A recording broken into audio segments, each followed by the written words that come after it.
ধর্মীয় কীর্তনে গিয়েছিলেন তারা।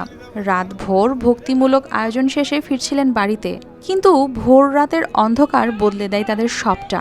যাবার সময় 9 জন গেলেও বাড়ি ফিরেছেন মাত্র 5 জন। সুনামগঞ্জের জগন্নাথপুর উপজেলার মইয়ার হাওরে নৌকাডুবির ঘটনায় নিখোঁজ 4 জনের মধ্যে 2 জনের মরদেহ উদ্ধার করেছে ফায়ার সার্ভিসের ডুবুরি দল।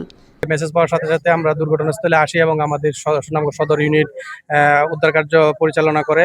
স্থানীয়দের মতে গেল 31 জুলাই রাত 8টায় পূর্ব ভবানীপুর এলাকার 9 জন নৌকা যোগে পাশের ভরাউট এলাকায় একটি হিন্দু ধর্মীয় কীর্তনে অংশ নিতে যান। অনুষ্ঠান শেষে রাত 3:30টায় বাড়ি ফেরার পথে মইয়ার হাওরের বালুচর এলাকায় তাদের নৌকাটি ডুবে যায়। এ সময় 5 জন সাঁতরে তীরে উঠতে সক্ষম হলেও নিখোঁজ রয়েছেন 4 জন। না বুড়ার পরে তখন আর তো খেয়ে খোঁজ নেয়, খেয়ে যে নিজের যান বাঁচানি করা পড়ছে না, কোনো জ্বর না আখতা ধরে হালকাটা ইংলাইছে বাতাসর আইও মানে পানি আমারও নাউডু বাজিছে। উদ্ধার তৎপরতা আরো বেগমান করে আমরা আরো নিখোঁজ 2টা ব্যক্তির আমরা ফিরে পাইনি।